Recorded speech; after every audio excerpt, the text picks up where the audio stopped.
Today I want to do a battle in terms of editing. So on one team, I'm going to have the tone curve, which is used to increase the brightness of an image, to add some contrast, and also introduce some colors in the areas that you want.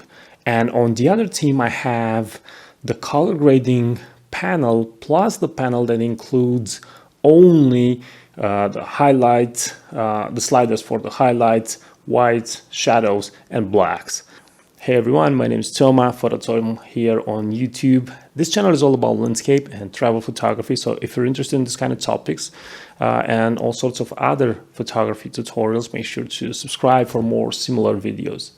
Let's get back to the topic from today. Let's use the two set of tools on 5 of my images. Let's do some really fast edits because I just want you to see the results, and let's draw some conclusions. Okay, so I'm in Lightroom right now and I'm just gonna do some really fast edits.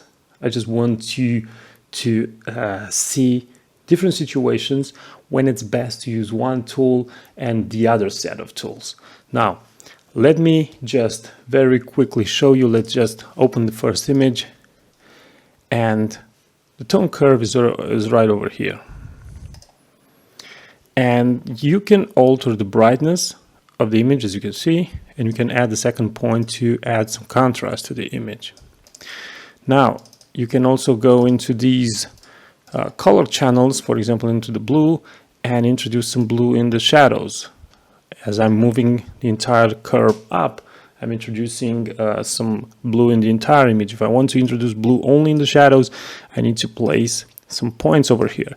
And as you can see, the problem with placing some points is that you need to be extremely careful not to move the line, because you're introducing color in all sorts of other areas of the image. Now, you may say that using the tone curve gives you a lot of control because you can place a lot of points, but once you place too many points on this curve, the image tends to look awful. Now, as a side tip, you need always you need to look at the graphical representation of the histogram of the image, because in many occasions, for example, in this situation, people are placing a point, let's say somewhere over here, but this point is well outside the histogram. It's well outside the range. If you want to alter the highlights properly, you need to be somewhere around here with the point, and you just go up to increase the brightness, and then the shadows are somewhere around here, and you go in and you increase the contrast. Now, the problem on this particular image, on using the curve tool, the tone curve tool, is that the dark areas become really dark. So let's just reset the tone curve and use this set of slider. So I'm going to go with the whites towards the right and have an image that it's a lot brighter, and then I'm going with the blacks down, and I'm having a lot more control, especially for this particular image, and I can do exactly what I want. I can also increase the shadows a little bit and add some more details in the shadows. So in this particular case, using these 4 sliders makes a lot more sense than just using the tone curve. In terms of coloring the image, you get more control with color grading because you don't have to place those points. You just go here in the shadows, for example, and you decide I'm going to introduce some blues in the shadows, increase the saturation for that color, and then if you want that feathery look that you get when you raise the black point on the curve, when you raise the black point from here, okay, on color grading you can use the luminance and you get a certain effect. If you want to influence more tones of the image with color grading, you can go here in the balance, or in the blending, and you choose how much of that color is seen throughout the image. So you have, in my personal opinion, a lot more control. The tone curve is really powerful, but there are situations like this image, for example, when it's best to use these other two tools. Let's get to the next image. And as you can see, if you look at the tone curve and you see the histogram, it's really, it's to the left. And this is a particular situation because in a moment like this, if I'm trying to take the whites all the way to the right, let's go slowly, slowly, slowly. Okay, we'll have to balance the overexposed area over there. I'm dragging the highlights all the way down and it doesn't seem to fix it, so I need to go with the whites down some more. And this is kind of like the maximum contrast that I can get only with this panel. If I want to add more to this image, I would need to go to the exposure and I would need to drag the entire, so all the tones to the right, and then I would have an image that would have a lot more contrast and would look better. So I will need all these 4 sliders plus the exposure. Now let's reset this image and let's go with the tone curve, and I will go somewhere like this, and then the shadows are somewhere around here. This is not good, so you need to drag it down.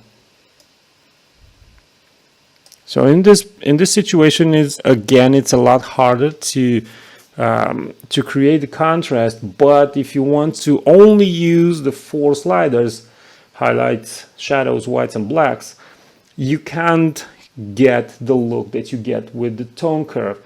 So in a situation like this, when the histogram is all shifted to the left, when the image is really dark, using the tone curve, it's much faster.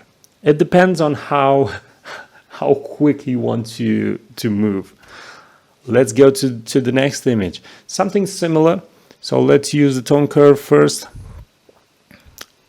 You can grab it from here because the curve curves and it affects also the highlights, but it makes a lot more sense to grab it from the area of the histogram that illustrates the highlights. And let's go up and let's just add another point and add some contrast. And now, because it's a lot of green in the image, let's see, if we take out the green, we introduce some magenta, and it's not that interesting. So you would like to introduce maybe some blues into the image. And when you're introducing some blue, the green is a combination of yellow and blue. And when you introduce blue, you make the green a lot colder. This is the first effect that it's happening, and you can see it. The blue is going to be much more visible in areas that have a tint of red, for example, but in the green would make the green and the vegetation, mainly the vegetation, would be a lot cooler. So you would have a look of something like this. Now let's reset it very fast, and let's just take the whites and move them to the right. Okay, we're starting to get some highlights overexposed. So this is like the maximum that we can go.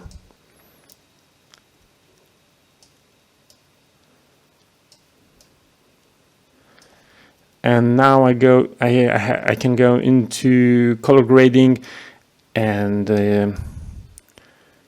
introduce some blues into the shadows. And again, in this situation, because the histogram is all the way to the left, and because there are still some really bright areas, you see the histogram how it's having a slope, that it's moving the tones. It's showing that the image, it has tones very close to highlights. You would still need to go into the exposure and drag another slider. It's a matter of preference in the end, I think. I mean, after 3 images, I think it's a matter of preference. With the tone curve, you can also do something very interesting. For example, in this image, you can click on this point over here and can say, I will click somewhere around here because these are kind of like the highlights, and I want them to be preserved. And when I click there, I get a point on the curve, and then I decide, okay, the dark areas, it's something like this, because this is the closest area to me. I see that it's darker, so I'm now having the two points, and I clicked on the highlights. I want to keep them there, and I will drag down only the shadows. But if you don't like the way the image looks, you can reset the tone curve, double click on these points, and you just go and drag the shadows first, and then you drag the blacks. And dragging the blacks and the shadows only, it's kind of like placing a point for the highlights, so it won't affect the highlights and the whites of the image, so you kind of like the same.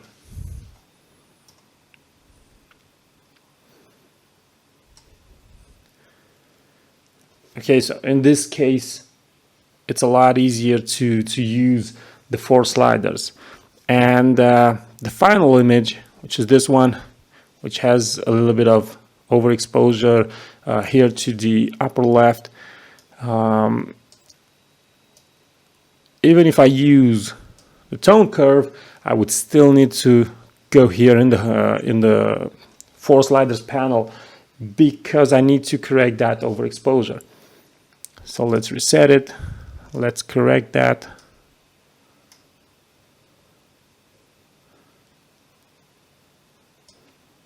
Okay, and let's add some contrast.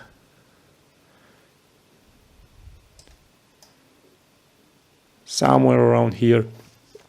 So there are different kind of images. Usually when the histogram is all the way to the left, if you're using on the 4 sliders, you will also need to increase the exposure of the image. In terms of coloring the image, I think the color grading tool is a lot better, a lot easier to use. It can open more creative